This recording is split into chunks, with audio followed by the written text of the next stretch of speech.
तो गाइस कैसे हैं आप सब लोग। शैंग्री-ला की एपिसोड 31 के साथ हाजिर हो। तो लास्ट एपिसोड के एंड पे हमने देखा था कि फिफ्थ एल्डर जो होते हैं वहां पर अपनी बियर पाम टेक्निक को यूज करने वाले हैं और साथ ही वो ज़ेनकी को रिलीज कर रहे होते हैं। और इसी के साथ ही दूसरी तरफ से मां शिमू भी अपनी तलवार लेकर रेडी हो जाता है और कहता है कि मुझे यहाँ पर कुछ ना कुछ तो करना ही होगा, जहाँ फिर मुझे यहाँ से भागना होगा या फिर अटैक को ब्लॉक करना होगा। और इसी के साथ ही फिफ्थ अंकल जो होते हैं उसके काफी ज्यादा करीब पहुंच जाते हैं और अपनी ब्लड बियर पाम के साथ उसके ऊपर अटैक कर देते हैं। जब वो पाम उसके साथ हिट होती है तो हमारा शिमू जो होता है पहले तो उनके अटैक को वहां पर अवॉइड कर लेता है, लेकिन साथ वो फिर से उसके ऊपर अटैक करता है जिसकी वजह से हमारा शिमू साइड के ऊपर गिर जाता है और उसे चेहरे के ऊपर कट भी लगता है। तो वो कहता है मुझे लगता है कि अगर मैं यहाँ पर इसकी बियर पाम के साथ हिट हुआ तो फिर मैं नहीं बच पाऊंगा, मैं मर जाऊंगा। और दूसरी तरफ से अंकल जो होता है बड़ी तेजी के साथ फिर से उसका पीछा करते हैं और इस बार जब वो अपनी बियर पाम को यूज करते हुए उसके ऊपर अटैक करते हैं तो हमारा शिमू अपनी तलवार को सामने की तरफ करता है और उनकी पाम को वहां पर ब्लॉक करने की कोशिश करता है। तो उनकी पाम जैसी वहां पर तलवार के साथ टकराती है तो तलवार के टुकड़े टुकड़े हो जाते हैं। तो तलवार के टुकड़े टुकड़े तो होते हैं, साथ ही हमारे शिमू का बाजू भी वहां पर डिसलोकेट हो जाता है, उसका पूरा बाजू टूट जाता है, उसकी हड्डियां टूट जाती हैं और वो जोर जोर से चिल्लाना शुरू कर देता है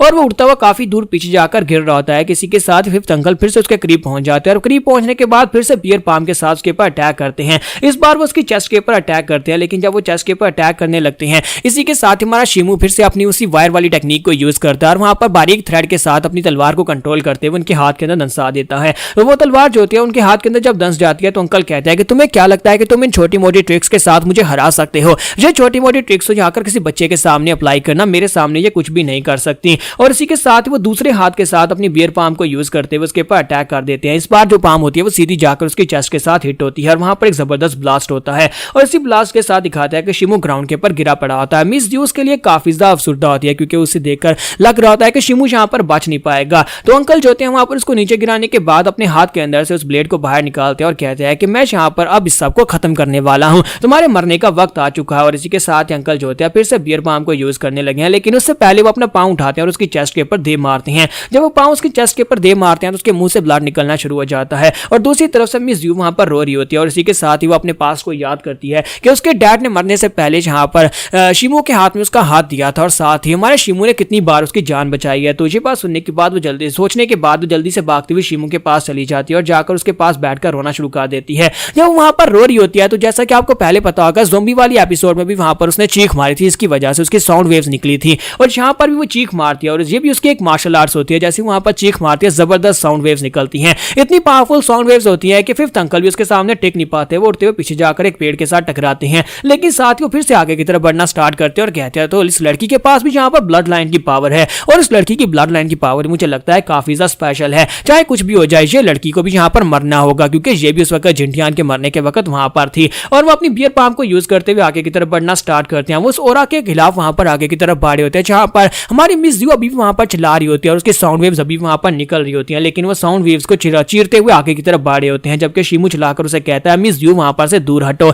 तो जैसे वो अंकल उसके करीब पहुंच जाते हैं और आकर उसके ऊपर अटैक कर देते हैं, वो अटैक सीधा आकर उसकी चेस्ट के साथ हिट होता है। वहां पर एक जबरदस्त धमाका होता है तो हमारा शिमू चिल्लाकर उसे कहता है मिस ड्यू क्या तुम ठीक हो? तो मिस ड्यू की बॉडी के ऊपर ज्यादा फर्क नहीं पड़ा था क्योंकि मिस ड्यू ने अपनी चेस्ट के ऊपर एक आर्मर पहना होता है, गोल्डन आर्मर उसकी बॉडी के अंदर से निकलता है जब उसके कपड़े फटते हैं। तो अंकल को ये देखने के बाद और भी ज्यादा गुस्सा आता है क्योंकि ये जो आर्मर है ये जिंटियान का आर्मर था। जिंटियान जब इनके ऊपर अटैक करने के लिए आया था उस वक्त वो ये आर्मर पहन कर आया था। तो हमारे शिमू ने ये आर्मर उतार कर मिस ड्यू को पहना दिया था ताकि अगर दस्ते में कहीं पर अटैक होता है तो इस आर्मर की वजह से उसकी जान बच जाए। तो यहाँ पर वो आर्मर उसको पहना तो दिया था, लेकिन फिफ्थ अंकल जब इस आर्मर को देखते हैं उन्हें फिर से अपना बेटा याद आता है कि उन्होंने उसके पास से चोरी भी कर ली, मेरे बेटे को मारा तो साथ उसका आर्मर भी चुरा लिया। और इस बात से और भी ज्यादा गुस्सा हो जाते हैं और कहते हैं कि तुम लोगों ने यहाँ पर मेरे टियानवियर के साथ जो कुछ भी किया उसके लिए मैं तुम्हें बिल्कुल माफ नहीं करूंगा। और इस बार वो अपनी अपाम टेक्निक को यूज करते हुए उसके चेहरे की तरफ आगे बढ़ते हैं ताकि उसका चेहरा उड़ा सके, लेकिन जैसे वो उसके चेहरे के करीब पहुंच जाए इसी के साथ उन्हें साइड के ऊपर से आवाज आती है। कोई उसे कहता है देखो तो जरा, हजारों साल में एक बार पैदा होने वाली 3rd ग्रेड की मार्शल आर्ट्स की डिवाइन पावर के साथ एक लड़की पैदा हुई और तुम इसे यहाँ पर मारना चाहते हो।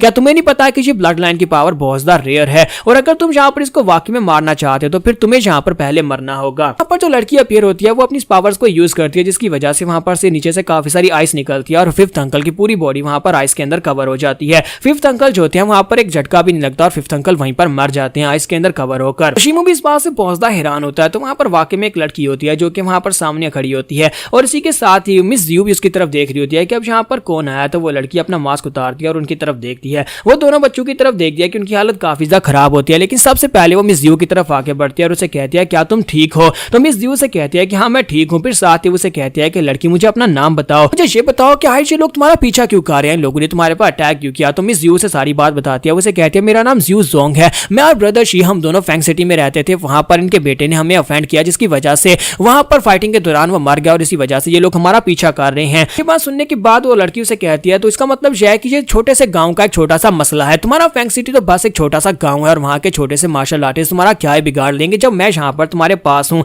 और इसी के साथ ही वहां पर वो साइज को टुकड़े टुकड़े कर देती है। फिफ्थ अंकल की बॉडी भी वहां पर ना बचे। फिर साथ ही वो अपने पास एक सैप्टर निकालती है और उसे कहती है कि मिस जल्दी से मुझे अपना हाथ दो। तो मिस यूज के सामने अपना हाथ करती है तो उसकी उंगली अपने हाथ में पकड़ती है और साथ ही उसकी उंगली के ऊपर बाइट करती है और उसे कहती है कि मैं तुम्हारा ब्लड इस सैप्टर के ऊपर डालूंगी जिससे तुम्हारी ब्लड लाइन की प्योरिटी का पता चलेगा। अगर वाकई में तुम्हारी ब्लड लाइन प्योर हुई तो फिर तुम्हें यहाँ पर एक अपॉर्चुनिटी मिलेगी। और उसका एक ड्रॉप ब्लड का उस सैप्टर के ऊपर डाल दिया। जैसे वो उसके ऊपर सैप्टर के ऊपर ब्लड ड्रॉप डालती है तो उसके अंदर जबरदस्त एनर्जी निकलती है। ये देखकर मिस यू भी काफी ज्यादा हैरान होती है कि उसकी बॉडी के अंदर इतनी पावर छुपी हुई है। तो वो लड़की उसे कहती है कि जैसा मैंने सोचा था तुम्हारी बॉडी के अंदर बहुत ही रेयर ब्लड लाइन की पावर है। ये एक 3rd ग्रेड की ब्लड लाइन है जिसे फीनिक्स साउंड ब्लड लाइन कहा जाता है। तो वो लड़की उससे अपने बारे में बताती है कि मेरा नाम जी होंग जाओ है और मैं मियाओजिन सेक्टर से हूँ। हमारे पास इस वक्त जो 3rd ग्रेड की मार्शल आर्ट्स की ब्लड लाइन की पावर है, ये ब्लड लाइन की पावर हमारे सेक्टर की फाउंडर मास्टर के पास भी थी। हमारे सेक्टर की जो फाउंडर मास्टर थी उनके पास भी सेम यही फीनिक्स की साउंड ब्लड लाइन की पावर थी और उन्होंने हमारे सेक्टर को बनाया था। और उनके मरने के बाद तब से हमने आज तक ये वाली ब्लड लाइन की पावर किसी के पास नहीं देखी। क्या तुम हमारे मियाओ सेक्टर को ज्वाइन करना चाहोगे? अगर तुम हमारे सेक्टर को ज्वाइन कर लो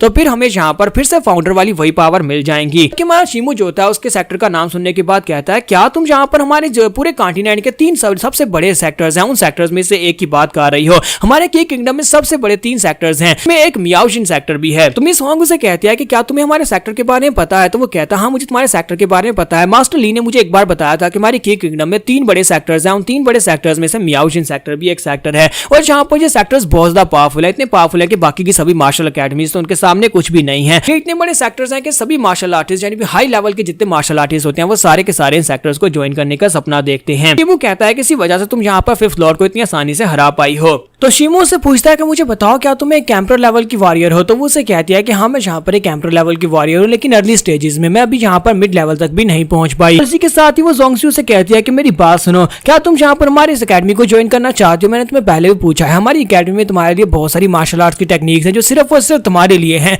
क्योंकि हमारी फाउंडर ने उस टेक्निक्स को मास्टर किया था, लेकिन उसके बाद किसी के पास भी ऐसी ब्लड लाइन की पावर थी ही नहीं। अब जबकि तुम्हारे पास यहाँ पर स्पेशल ब्लड लाइन की पावर है तो तुम उन सारी की सारी पावर्स को यानी सारी की सारी मार्शल आर्ट्स की टेक्निक्स को मास्टर कर सकती हो। तुम्हें यहाँ पर एक बहुत ही पावरफुल लेवल तक पहुंचा देंगे। तुम्हारे लिए यहाँ पर जानटियान लेवल तक पहुंचना यानी एम्परर लेवल तक पहुंचना ये तो बहुत ही आसान सी बात है, बल्कि तुम तो यहाँ पर अर्थ स्टेज यानी कि सॉवरियन राम में भी पहुंच सकती हो। तो ये बात सुनने के बाद शिमू को भी झटका लगता है। शिमू कहता है मुझे तो अभी तक सिर्फ और सिर्फ 3 स्टेजेस के बारे में पता था कि यहाँ पर एक वॉरियर लेवल होता है, फिर किंग लेवल और फिर एम्परर लेवल होता है, लेकिन क्या यहाँ पर एक सॉवरियन लेवल भी होता है? मिस होंग जो होती है वो यहाँ पर जियो को पूरी तरह से मनाने की कोशिश कर रही होती है। तो यहाँ पर हम लोग अपने एपिसोड 31 का एंड करेंगे। नेक्स्ट एपिसोड में देखेंगे क्या मिस जियो जोंग यहाँ पर इसकी बात मान जाएगी और क्या इसकी अकेडमी को ज्वाइन करने के लिए तैयार हो जाएगी, क्या वो शिमू को छोड़ जाएगी, यह सब कुछ हम लोग नेक्स्ट एपिसोड में देखने वाले हैं। तो एपिसोड की एक्सप्लेनेशन अच्छी लगी हो तो कमेंट करके जरूर बताइएगा और वीडियो को लाइक करना मत भूलिएगा। Thank you.